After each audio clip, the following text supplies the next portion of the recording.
Hello everyone, welcome to my channel. I hope कि आप सब ठीक होंगे और आप अपनी स्टडी कर रहे हैं। तो देखिए, आज का जो हमारा टॉपिक है वो है नार्सिसिस्टिक पर्सनालिटी डिसऑर्डर, जिसको इन शॉर्ट में कहते हैं एनपीडी। देखिए, जो ये डिसऑर्डर होता है ये हमारा एक मेंटल हेल्थ डिसऑर्डर है। मतलब ये हमारा माइंड से रिलेटेड डिसऑर्डर है, जिसमें कि जो एक पर्सन होता है वो अपने आप को एक ही एक्सट्रीम लेवल पे इम्पोर्टेंस देना स्टार्ट कर देता है। वो ये समझता है कि मेरे से बढ़ के कोई नहीं है, सबसे ज्यादा पावरफुल या सबसे ज्यादा अच्छा मैं ही इंसान हूँ इस पूरे वर्ल्ड में। यही होता है नार्सिसिस्टिक पर्सनैलिटी डिसऑर्डर। अब हम बात करते हैं इसकी अकॉर्डिंग टू टर्म। देखिए, narcissistic personality disorder NPD is a mental health condition in which people have an unreasonable high sense of their own importance।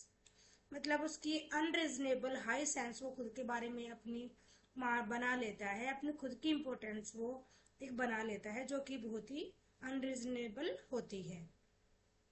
और ये हमारे माइंड की एक ऐसी कंडीशन होती है, ये एक मेंटल कंडीशन होती है।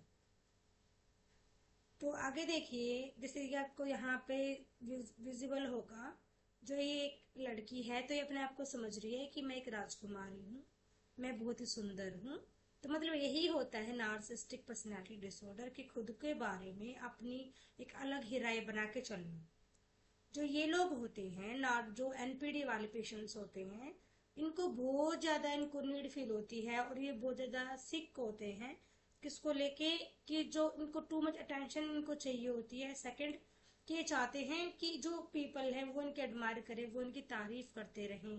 कि कहने का मतलब क्या है कि आप इनकी तारीफों के पुल बांधते रहें, इनको अटेंशन दे, वो भी एक्सट्रीम लेवल की। तो ऐसा इनका नेचर होता है। People with this disorder may lack of ability to understand or care about the feelings of others। मतलब ये बात सिर्फ, मतलब कोई बंदा अपने आप को इम्पोर्टेंस दे रहा है तो सिर्फ वो अपने बारे में सोचेगा ना, वो सोशल नहीं रहता है, उसको सिर्फ अपने बारे में ही ध्यान रहता है, अपनी ही केयर वो करता है, अपनी ही फीलिंग्स के रिगार्डिंग वो काम करता रहता है। और ऐसे काम करना चाहता है कि जिसकी वजह से सिर्फ उसी को तारीफ मिले, किसी और को अप्रिसिएशन नहीं मिले। तो उसको इसके अंदर कोई एबिलिटी ऐसी नहीं रहती कि वो औरों की केयर करे या औरों के बारे में सोचे, क्योंकि उसके अंदर सेंस यही है कि सिर्फ मैं और मैं बस। आगे देखिए, जो नार्सिसिस्टिक पर्सनालिटी डिसऑर्डर है उसमें वो बहुत सारी प्रॉब्लम्स लेके आता है, चाहे वो हमारी लाइफ में लगा लो, उसके बहुत सारे एरियाज, जैसे कि हमारे रिलेशंस को लेके लगा लो, हमारे वर्क प्लेस को लेके, स्कूल्स में, और फाइनेंशियली मैटर्स में भी ये बहुत सारे प्रॉब्लम क्रिएट करता है। जो ऐसा, मानिए आप जैसे कि कोई इंसान है, वो एनपीडी से, मतलब वो एनपीडी का पेशेंट है, तो वो तो हर जगह प्रॉब्लम क्रिएट करेगा ना, चाहे वो घर में हो, या फिर आपका, चाहे वो अपने फ्रेंड सर्कल में हो, चाहे वो स्कूल में हो। मतलब जब उसको इम्पोर्टेंस चाहिए तो चाहिए ना, वो उसको तो सिर्फ अपने आप से मतलब है, उसको किसी और से मतलब नहीं होता है। उसको सिर्फ अपने बारे में जानना है कि मेरे को सब अटेंशन दे, मेरे पे सबका फोकस रहे, सब मेरी ही तारीफें करे, मेरे को ही एडमायर करे। मतलब वो बहुत ज्यादा भूखा होता है किसका, औरों से तारीफ पाने का। तो यदि हम बात करें इसके सिम्टम्स की, तो सिम्टम्स की यदि हम बात करें तो बहुत सारे सिम्टम्स आपको दिख जाएंगे। सबसे फर्स्ट है इन्फ्लेटेड सेल्फ इम्पोर्टेंस, कि वो खुद को ही वो बहुत ज्यादा मतलब फील करते हैं कि हाँ, अपनी मतलब खुद की इम्पोर्टेंस को लेके ही वो बहुत ज्यादा मतलब फिर भरे रहते हैं खुद की इम्पोर्टेंस को लेके वो। नेक्स्ट है सेल्फ अब्जॉर्प्शन। मतलब कहने का क्या है कि खुद को ही वो खुद में ही समेट लेते हैं, वो किसी से कोई मतलब नहीं होता है। नेक्स्ट है ग्रैंडियोसिटी। इसका मतलब है स्प्लेंडर, मतलब खुद को ही वो बहुत सबसे ऊपर समझते हैं, कि सबसे ज्यादा सबसे ऊपर मैं हूँ, मैं ही सबसे मतलब भव्य हूँ, शाही हूँ, इस टाइप से मतलब वो ऐसा समझते हैं। फोर्थ है लैक ऑफ एम्पैथी, मतलब औरों को लेकर तो उनके अंदर कोई फीलिंग होती नहीं है, दया की भावना उनके अंदर बिल्कुल भी नहीं होती है, उनको सिर्फ अपने आप से मतलब होता है। नेक्स्ट है प्रिटेंटियस एंड एरोगेंट बिहेवियर। प्रिटेंडस मतलब दिखावटी बनावटी वो बिहेव करते हैं, और बहुत ही जिद्दी किस्म के ये इंसान होते हैं। नेक्स्ट है फीलिंग ऑफ विक्टिमलाइजेशन। मतलब कि इनके अंदर फीलिंग रहती है कि भाई और हम पे अत्याचार कर रहे हैं, और हम पे मतलब अच्छा बिहेव नहीं कर रहे हैं मेरे साथ। मतलब इनकी जो एक्सपेक्टेशंस होती है औरों को लेके बहुत ज्यादा हाई होती है। नेक्स्ट है फ्रेगल सेल्फ एस्टीम। मतलब ये खुद के जो उनका सेल्फ एस्टीम होता है, जो उनका सेल्फ कॉन्फिडेंस होता है, ये उसको बहुत ज्यादा वीक फील करते हैं कि जो हमारा सेल्फ कॉन्फिडेंस है वो बहुत ज्यादा वीक है। तो इस सेंस में इसको लेके चलते हैं। इनके अंदर एबिलिटी नहीं होती कि क्रिटिसिज्म को ये फेस कर सके, क्योंकि इनको तो सिर्फ औरों से एक ही चीज की उम्मीद है ना कि सब उनकी तारीफ करेंगे। नेक्स्ट है लैक ऑफ इंटीमेसी। मतलब कि ये लोगों औरों को लेके कोई तो फीलिंग अंदर है ही नहीं, तो उसकी भी इनमें लैक रहती है, कमी इनमें रहती है। औरों को लेके मतलब इनका कोई रिलेशन क्लोजनेस इनके अंदर नहीं पाई जाती है। सोशल विड्रॉल होते हैं। मतलब कि देखिए कि दूर तो ऐसे इंसानों को दूर ही करेंगे ना अपने आप से, जो सिर्फ अपने बारे में बात करेगा। तो ये अपने आप को सोशल विड्रॉल फील करते हैं कि हमको सबसे अलग कर दिया गया है। मतलब इस टाइप से इनके अंदर फीलिंग कभी ना कभी तो ये आती ही है। नेक्स्ट है इमोशनल डाइफंक्शन। मतलब कि जो इनका इमोशनल जो इनका स्टेटस होता है वो हमेशा ही अपने आप को मतलब सैड सैड फील करते हैं। नेगेटिव फीलिंग रहेगी कि और अच्छे नहीं हैं, और वो ऐसा नहीं है, वो ऐसा नहीं, तो ऐसे ही सोच के चलते हैं। और ये मेंटल डिसऑर्डर से ये मतलब मेंटल डिसऑर्डर तो इनके अंदर है ही, उसके अलावा ये अपने अंदर और मेंटल डिसऑर्डर्स को भी अपने अंदर ये खींच लेते हैं अपनी इन सब बातों के चलते। यदि हम इसके कोजेज की बात करें एनपीडी के, तो फर्स्ट है एनवायरमेंट। देखिए हमारा एनवायरमेंट भी इसको कोज कर सकता है।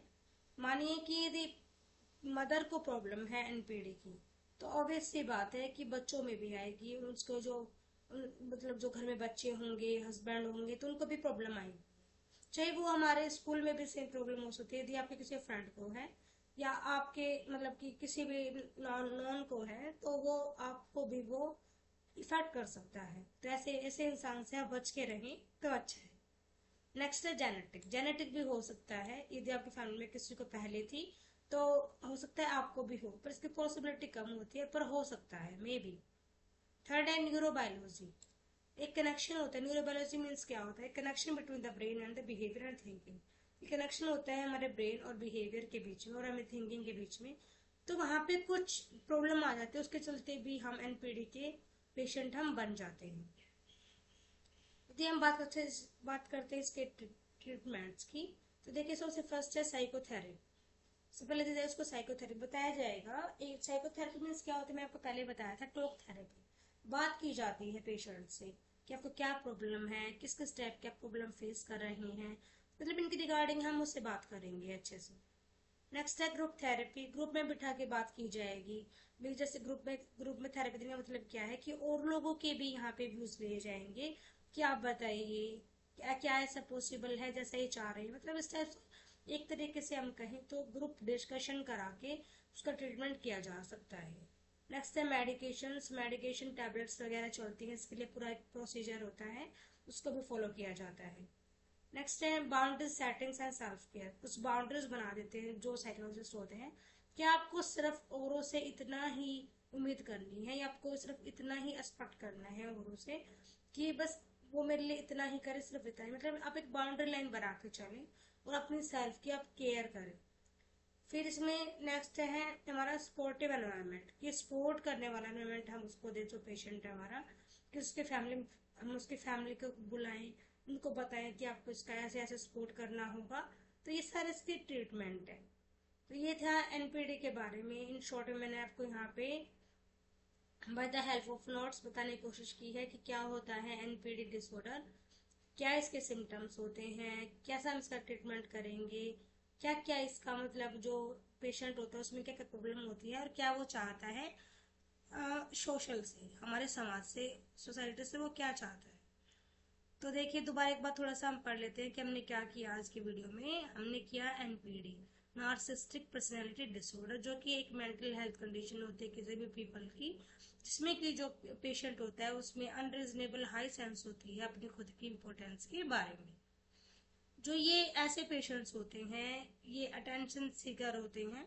वो चाहते हैं कि जो पीपल हैं वो उनको एडमायर करें, उनकी तारीफ करते रहें, और इनमें एबिलिटी नहीं होती है इतनी कि वो औरों के बारे में सोच सकें या वो औरों की केयर कर सके, औरों की फीलिंग के बारे में भी सोच सके। जो ये ऐसे पेशेंट्स होते हैं एनपीडी वाले, वो बहुत सारे कोज क्रिएट करते हैं, प्रॉब्लम्स के कोज वो क्रिएट करते हैं हमारे डिफरेंट एरियाज में, चाहे वो हमारे रिलेशनशिप को लेके हो, वर्क्स को लेके हो, स्कूल में हो, या फिर हमारे फाइनेंशियल मैटर्स हो। फिर हमने बात की इसके सिम्टम्स के बारे में, जो कि मैंने आपको अच्छे से समझाया था। देन हमने बात की कॉजेज, 3 कॉजेज यहाँ पे बताए गए हैं इसके, एनवायरमेंट, जेनेटिक्स और न्यूरोबायोलॉजी। फिर बात की ट्रीटमेंट की, तो यहाँ पे 5 ट्रीटमेंट है, अदर भी बहुत सारे ट्रीटमेंट हम इसके लिए ले सकते हैं, पर जो मेन है वो यही है। Psychotherapy, group therapy, medication, boundary settings and self care, और सपोर्टिव एनवायरनमेंट। तो ये था हमारी आज की वीडियो। आई होप कि आपको अच्छी लगी और आपके काम आए। यदि आपको लग रहा है कि हाँ कंटेंट अच्छा है और अच्छे से एक्सप्लेन किया है, और यदि कोई भी करेक्शन आप चाहते हो कि ऐसे नहीं ऐसा होना चाहिए, तो प्लीज़ आप कमेंट बॉक्स में कमेंट करके बताएं। मैं ज़रूर अपने आप में यहाँ पे इम्प्रूवमेंट डालने की कोशिश करूँगी। यदि आपके लिए वीडियो हेल्पफुल रही हो तो प्लीज़ वीडियो को लाइक करें, शेयर करें, और ज़्यादा से ज़्यादा मेरे चैनल को सब्सक्राइब करें, ताकि मेरे को भी थोड़ा मोटिवेशन मिल जाए कि मैं अच्छा काम कर रही हूँ। तो thanks everyone, thanks for watching my videos.